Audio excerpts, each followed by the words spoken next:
This is Public Occurrences, both foreign and domestic. And now your host, Michael O'Fallon.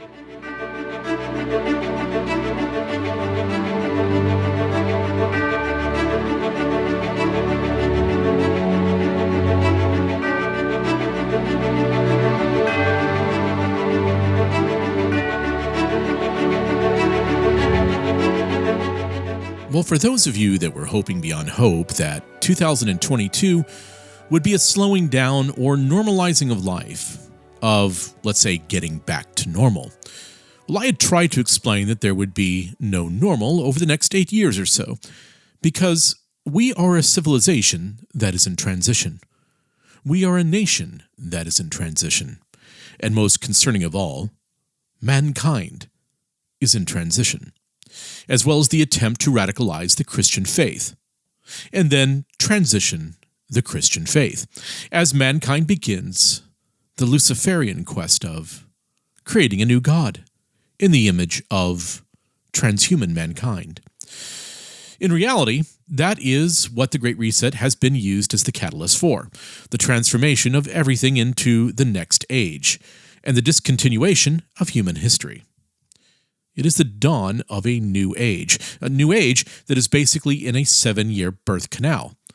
So when so many of my listeners were imploring me back in early 2021 to give them some hopeful news, I just replied, well, the good news is that everything will begin to become much clearer for those that have eyes to see and for those that have ears to hear.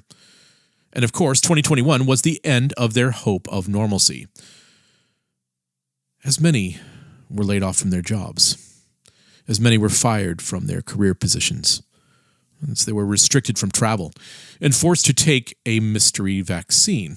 And may I say with a broken heart, I tried to talk to many of my friends and relatives out of taking the mystery shot. And sadly, I was dismissed. I mean, what did I know? I wasn't a doctor. So, in 2021, we saw an attempt at imposing continued restrictions on populations. The restrictions on movements, let's say. The restrictions on travel. The perilous situation with not having enough workers in the hospitals. Not enough workers in the service sector. And of course, all of this came down to the fact that there was resistance against taking the vaccine. And those that would not take the vaccine were then not permitted to return to work. But there were not enough workers in even supply chain positions. So there was an awakening, though, that started in 2021, more or less in late 2021. And so many of the things that I had been warning about for 6 or 7 years prior, going back privately and in corporate business situations and in boardrooms and in private conversations going back to like 2009 and 2010 that I started warning people that something was going to be happening.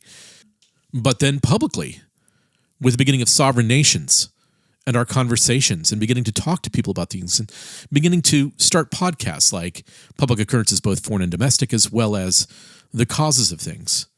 We tried to lay the groundwork for people to understand, and I wasn't going to try to be too conspiratorial about it, but just explain to people that a lot of people that are in control positions right now from all over the place, whether it be in the education sector, the political sector, the media, in arts and entertainment, and in faith, people everywhere were united to help to bring us into a transitionary phase.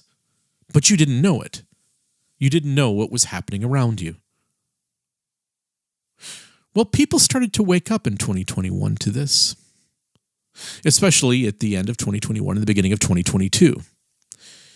And where you could see this really manifest itself in a way of someone taking an actionable resistance to it was in Canada. And millions of Canadians woke up in the beginning of 2022 to the realization that Canada had transformed into a tyrannical, autocratic nation. And so the truckers of Canada came out in the freezing cold of winter in 2022. And they shut down Canada. And they demanded their freedom. After all sorts of pathetic attempts by the Trudeau administration to call the protesters Nazis, the Canadian government decided to go full Gestapo on Canadian truckers and their supporters, shutting down their bank accounts, arresting them, destroying their lives. General Secretary Trudeau would not tolerate anything but praise for his efforts to turn Canada into clean air China. But people worldwide saw what was happening. It started to make sense to them. It started to resonate deep within them. People worldwide were inspired by the brave Canadian truckers. The brave Canadian truckers and their supporters. And when you went out into the streets of Ottawa to see the supporters, it wasn't just white folks or Christian folks. It was people that were black folks, Asian folks, people that were Muslims, of Arab descent. It was as well people that were from indigenous tribes. Together, all of them. Now, these people are supposed to be warring against each other, correct? They're supposed to be fighting against one another, but they all united to say, we want liberty and we want freedom. This message resonated throughout the world. So truckers in Italy shut down the stupid restrictions in Italy. Truckers in Germany and the Netherlands and France did the same. And the one place that really became a sore spot for the globalists was when the truckers in Israel, Palestinian truckers, Jewish truckers, and Christian truckers all got together to shut down the restrictions in Israel. They were dancing in the streets together. They were holding hands. They were protesting together, demanding to have their liberty and their freedoms back. Well, that really got the social scientists' attention, didn't it? Because the way that the government is able to keep such a rigid police state going in Israel over the past 20 years is, it's because they constantly encourage division amongst tribal and feudal groups in Israel. You could literally feel in the early days of January 2022 that the tide had shifted ever so slightly in the favor of the common man. Now, this wasn't the way that the theosophic cult of globalists had planned on things going in 2022.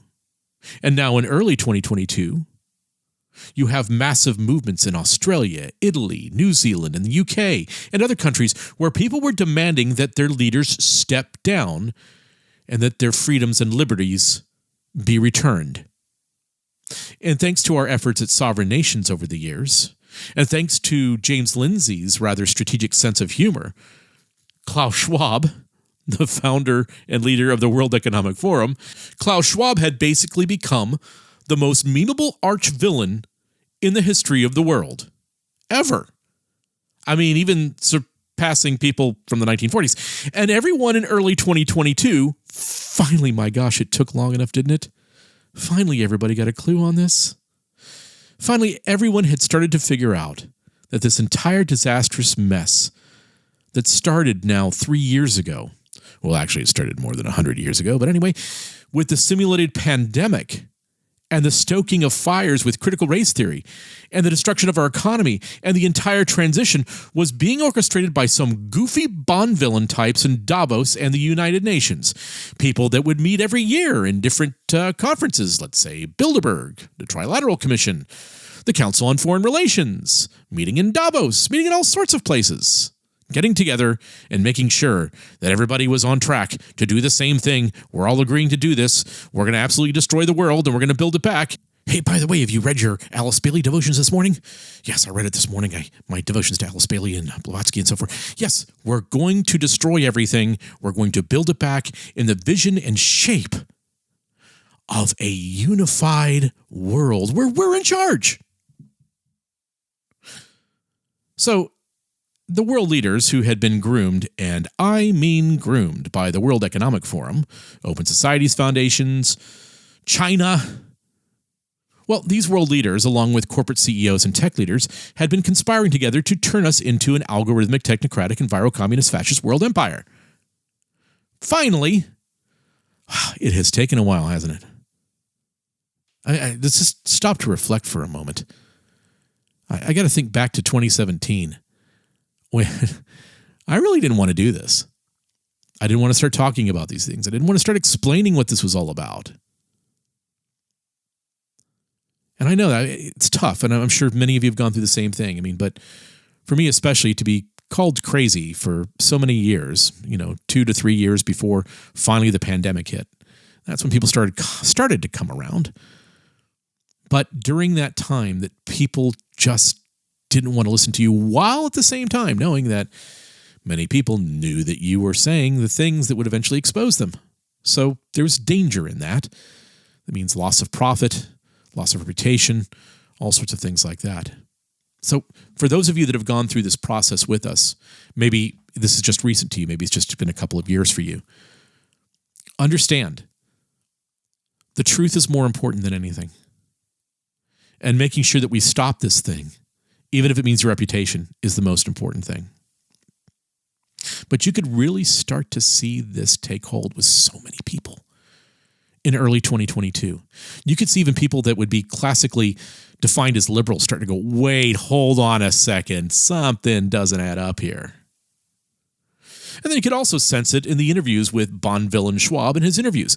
Klaus was nervous in 2022, very nervous.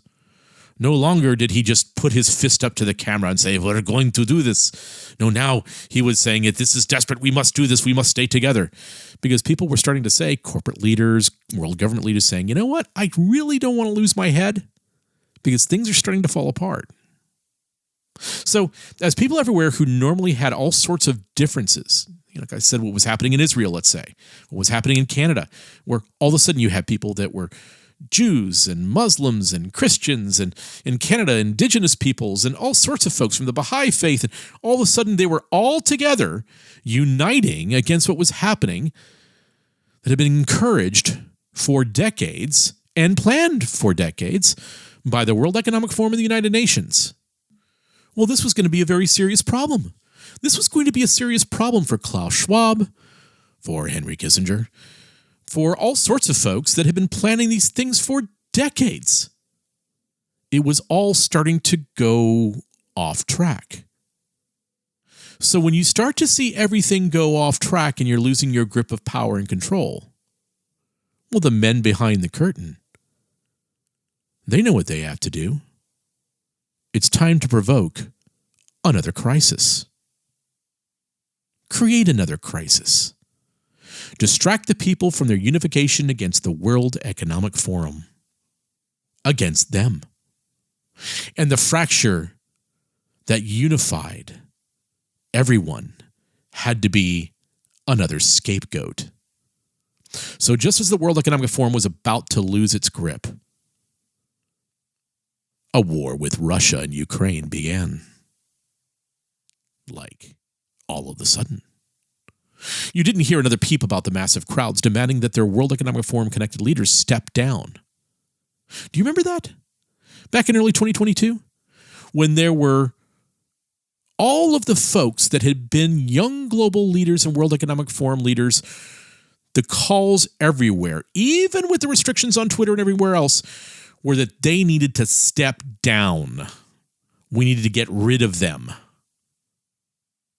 Well, when this new crisis started and everybody's focus became on making sure that they defeated Russia, all of that talk immediately stopped. Even now where Vladimir Zelensky is saying, hey, I can't wait to go to the next World Economic Forum meeting. And boy, BlackRock's going to be the thing that bails us out. So now we're going to move on to a new phase. Chapter 1 of what happened with COVID needed to start to get faded out for the new feature presentation, starring President Vladimir Zelensky in the role of his lifetime, the Russia-Ukraine war. And Ukraine, of course, was completely innocent. This was an act of aggression by Vladimir Putin. And Ukraine's borders, their sovereign borders, must be defended. And now you could not think about anything else for several months. You couldn't watch TV, you couldn't listen to the radio, surf social media, without the understanding that the only thing that you could think about now was Ukraine and Russia. With propaganda piece after propaganda piece being pushed on everyone all over the world about Russia destroying Ukraine. And you had the incredible Hollywood-styled photo ops of President Zelensky going into battle. You had the glossy photos of the beautiful Ukrainian woman going to war against the pig Russians. You had the same Ukrainian actress. Remember her? She had her head partially shaved, always with her baby whenever she was being interviewed on TV, always being interviewed on all the channels everywhere about how horrible things were. Somehow, they were able to get an HD camera in to capture her perfectly in all these situations. It was a blockbuster movie kind of war. And one thing you had to know for certain, I mean, skip all the details, is that you had to hate Russia. You had to despise Russia. You had to hate Vladimir Putin. You had to fall down and worship the image of President Zelensky. You had to sacrifice everything back home here in the United States. You had to sacrifice in the way of watching the price of gas explode. You had to basically devalue your currency. You had to put at the altar of Vladimir Zelensky your precious economy. You had to sacrifice them all at the altar of President Zelensky. And of course, you're reminded 40 times a day that Zelensky was our present-day Winston Churchill. And you had to fly the Ukrainian flag everywhere. And billboards across the United States had to signal their support for Ukraine. What do you think doing these ice bucket challenges and everything else were over the past 8 years? It was to get you in a rhythm. And so now you have to have your Ukrainian flag in your bio. It was almost like we were having a Ukrainian pandemic. Or that Ukraine was playing the role of George Floyd and Vladimir Putin was the Minnesota cop. It was that kind of reflexive energy. And all of a sudden, you kind of forgot about the evil people at the World Economic Forum who were trying to destroy your life. Man, that was so yesterday. It was all yellow and blue now, 24/7. And while this was going on, the Biden administration and the Republican and Democrats started shoveling billions and billions of dollars to Ukraine, while Americans were suffering, while Americans were trying to recover from 2020 and 2021, as the price of gasoline exploded, going up to $7 a gallon in California, which meant that everything else in America was going up in price. And we began to enter a cycle of almost hyperinflation. And so when people were shopping in their grocery stores in their blue and yellow Ukraine-supporting sweatshirts, they discovered that the price of eggs had gone up by 100%. The price of milk had gone up 120%. The price of gas had gone up 60%. So basically, the average person was now taking, on average, about a 30% pay cut, some up to 50%, because everyone began to cut back. And as they cut back because of the prices, demand lagged. And as demand lagged, production lagged. And so prices continued to rise. Do you see how this works? So at the same time, as people were not able to find suitable work to replace the jobs that they had lost in 2020 and 2021 due to being mandated to take the vaccine, well, those same people were unable to pay their bills. They were unable to continue to make their loan payments. Housing being quite available all of a sudden. And as the exodus began from California, Washington, New York, Pennsylvania towards Florida, Texas, and South Carolina, housing prices and housing values took a huge hit through most of the nation after their crazy, insane highs of 2020. So overall, people in lower middle class and middle class families began to really feel the pain of a downward spiraling economy. And at the same time in 2022, millions of unvetted people from nations all over the world poured through our southern borders and into the rest of the United States. Some estimates registered approximately 2.3 million people came through our border process. But that doesn't count the gotaways. And by that, I mean those that evaded the Border Patrol and continued on to wherever they wanted to go in the United States. So combined estimates have been between, and they're estimates because we really don't know how many people really came into the United States unvetted and unchecked. But the estimates could be between 3 million to as many as 5 million unknown people came into the United States and are financially supported by you, the taxpayer.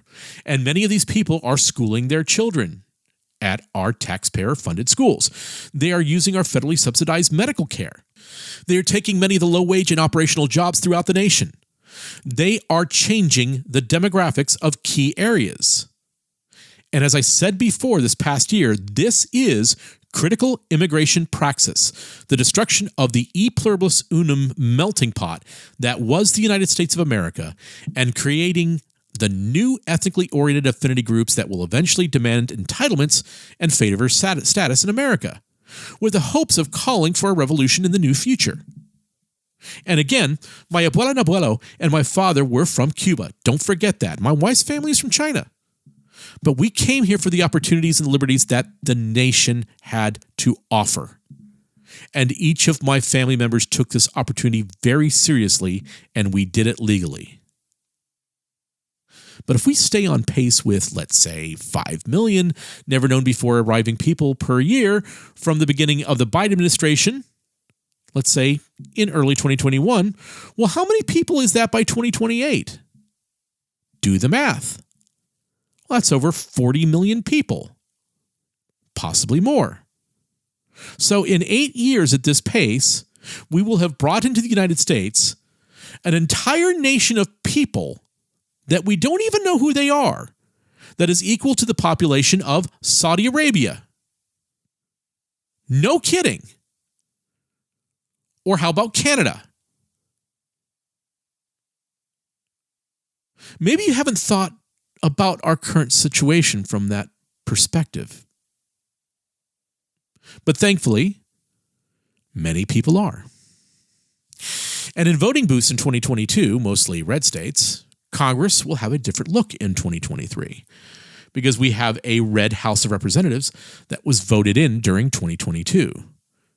Leading the way is the woman who became my candidate through all sorts of weird ways in 2022, Anna Paulina Luna, who will represent District 13 in Florida, the most densely populated region of Florida. But we now have a chance for a needed political and policy pushback. And we are at the point of no compromise. It's not Mitch McConnell's way anymore. We can't do things that way. And you know, it's weird about how there was chaos in elections all over the nation, but we really didn't have that here in sunny Florida. In Florida, where Ron DeSantis created an election police force, and where our voting and counting was done in 1 day. We didn't have those issues here in Florida. But if we shift our eyes geopolitically, across the Atlantic, across the pond, something else happened. Boris Johnson, the UK Prime Minister, resigned. The pressure was too great for this phony conservative to keep going. After locking up his entire nation because of COVID for almost 2 years, well, then he had photos and movies go public from his former staff where old Boris was partying with a bunch of folks that were more than happy to party with him that were part of his staff. While the people of the United Kingdom suffered. While the people of the United Kingdom lost their businesses. While a continued surge of migrants was coming into the United Kingdom every day. Nigel Farage reported on that. And so first, Boris removed mask mandates for travel. And then in embarrassment, he eventually resigned. Well, they rejected really any of the staunch conservatives to be conservative representatives for prime minister. So then Liz Truss came in for a few days as prime minister. And actually, she did things against what her normal nature would be. And so Liz Truss was quickly ushered out when she tried to revive oil and gas drilling in the United Kingdom. And then all of a sudden, Rishi Sunak became UK's third Prime Minister of 2022. And immediately, Sunak ended gas and oil drilling once again. And right away, Sunak started pushing hard for central bank digital currencies for the United Kingdom. And this will be an end for all individual freedom in the UK. And the same would be happening in the United States. And as a matter of fact, all over the world. Something else happened, though. The warnings that we have been trying to provide to everyone from years and years now about ESG finally began to be picked up by the right people. And an anti-ESG movement had started. So one possible road to a social credit system was being attacked. But we really need to put some more teeth into it. More or less like what we had gone through both with critical race theory and as well with COVID, more or less like another awareness of happening. Now, when I say COVID, something else was really happening too. People started to notice, and restricting social media wouldn't really help at this point. Healthy young people in their teens, 20s, 30s, and 40s started dropping like flies. And by this, I mean young, healthy people started dying of heart issues left and right. All over the place. Everywhere. Young athletes, young business people, regular young people out for a walk, dying suddenly. Strange thing is, all of these people followed the mandates on getting shots during the previous year. And this information started going wildly public. All over the place. There really was no containing this anymore. And people started to doubt the reasons why they were told to take the mystery potion in the first place. And then the big news broke that would change a lot of this and provide the aha, I knew it all along moment. Elon Musk was going to buy Twitter.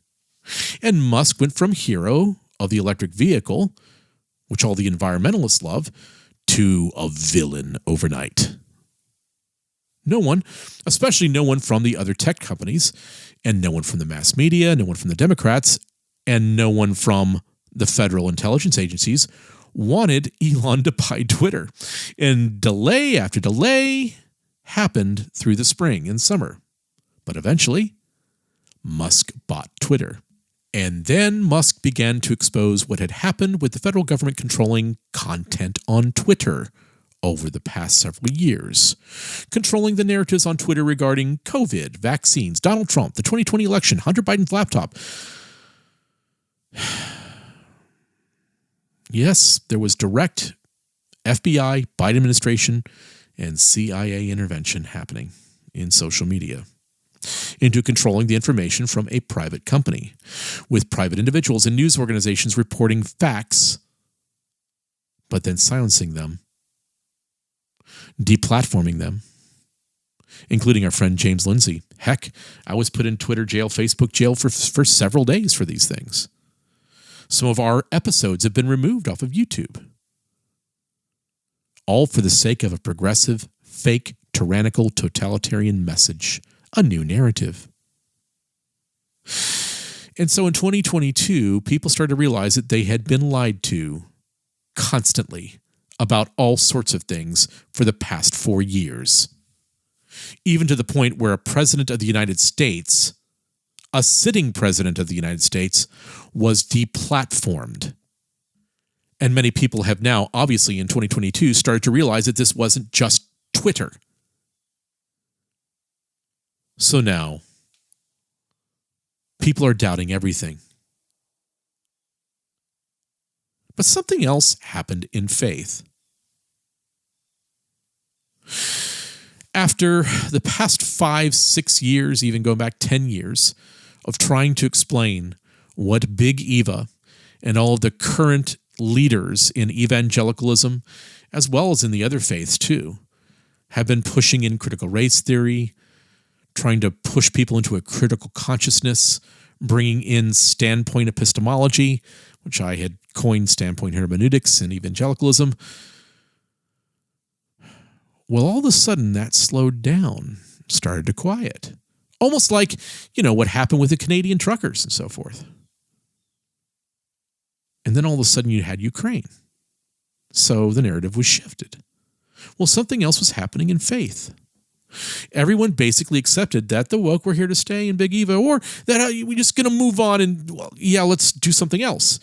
In other words, in the SBC, the PCA, and other large evangelical seminaries, where all of this had happened, and that none of the men who attempted to delude the body of Christ into infusing Marxism into the Christian faith would ever be held responsible.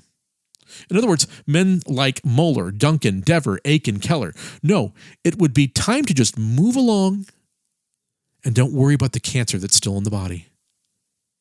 Because it won't spread now. Because we have the new narrative. Yes, it had to be about something else new now. Kind of like when all the truckers, I was saying before, were protesting against the tyrants across the globe and then switched the narrative to Ukraine. Yeah, they had to create a new thing for those that were anti-woke in the church to champion for. Christian nationalism. So along with the radical subjectivist Yoram Hazony and with the wizard of Christian wokeism, Al Mohler, they have now gone all in on Christian nationalism. Even Al Mohler. So Al Mohler has stopped talking about how we have systemic oppression and has stopped hiring all the woke folks to come in and teach New Testament for him or to be the dean of his students or whatever the case may be. No, now Al's a Christian nationalist. And this isn't Christian nationalism in the way most of you are thinking. It's not just, hey, we really want to evangelize the lost and bring the gospel of Christ to our nation. That's probably what you're thinking is. That's child play for the leaders of this movement. Nope. They want to go full on will to power. Let's get rid of the First Amendment. Let's put in blasphemy laws. Let's create a Christian Chaz autonomous zone. Let's get rid of inalienable rights. Let's restrict religious freedom. Kind of Christian nationalism. Totalitarian Christian nationalism. The kind of Christian nationalism that I have been vocally rejecting for 10 years. Because it is the ugly thing that the social scientists created a decade ago that I was quite aware of. They created a decade ago to try to pin on people who were conservative. It is an active measure. And I explained what an active measure was in a recent episode. You might want to go back and listen to that. But good people are falling into the trap. And we're going to get back to this in a later episode. But this is important. But along with this is the movement of national conservatism, which is accompanied by guys like Josh Hammer, who are stating that we need to have a conservative national workers' party. Which would make you say, wait, what? What? Because it was the Nazis who called for a national workers' party. Yeah, now you get it. Because all of a sudden there's this huge wave of anti-Semitism that's coming in with this, along with all the other talking points that are framing these people up so easily and so quickly. And people are gobbling it up because they just don't have much of a grasp on history and what's being done to them. And after all of the warnings that I have given over the past 6 years, and after all the manipulation that faith groups have endured over the past 10 years, you would think that these people would stop, pause, and say, quote, hey, let's sit this one out for a bit. Something doesn't smell right. Kind of sounds like what Mike O'Fallon was telling us about 10 years ago. But no, that's not what's happening. And during all of this noise, other things that I've been warning about on my podcasts and speeches are now becoming apparent. So don't forget this. What are the things that I have warned about, even over just my podcast and my speeches over the past several years that are now coming to fruition? Well, first of all, you can see that our auto industry is in disrupt and dismantle mode. It's self-disrupt and dismantle mode. First, to eliminate gas-powered cars altogether. To eliminate the oil industry, to eliminate personal ownership and volitional travel, to replace transportation through services like Waymo, which is BlackRock, by the way, and I was called a conspiracy theorist when I warned everyone about this 2 years ago. And it's one thing if authoritarian governments control your transportation, That's one thing. And it is completely restrictive if those governments control your money. But now, they aren't even trying to hide it anymore. The corporate government fascist system is trying to control your access to food. In particular, those that are in Europe, as the Netherlands farming system is being dismantled, as the breadbasket of Europe, Ukraine, is being withheld, because we're transitioning from a world where peace was preferred, where conflict was avoided, to a world where in 2022, where the President of the United States and idiots like Lindsey Graham began to start talking out loud about wanting a nuclear conflict with Russia. Right? They were saying the unthinkable. So we are now transitioning into an age where chaos will be the norm.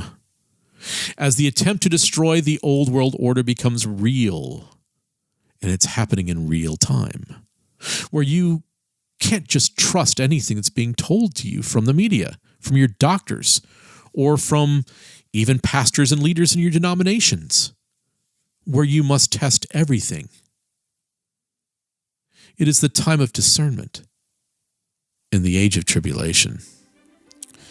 And in our next show, we will look forward to 2023 and provide you with the information that you need to survive and strategize for what is coming. I need you to be prepared. We must do this together because we must win. I'm Michael O'Fallon, and this has been Public Occurrences, both foreign and domestic.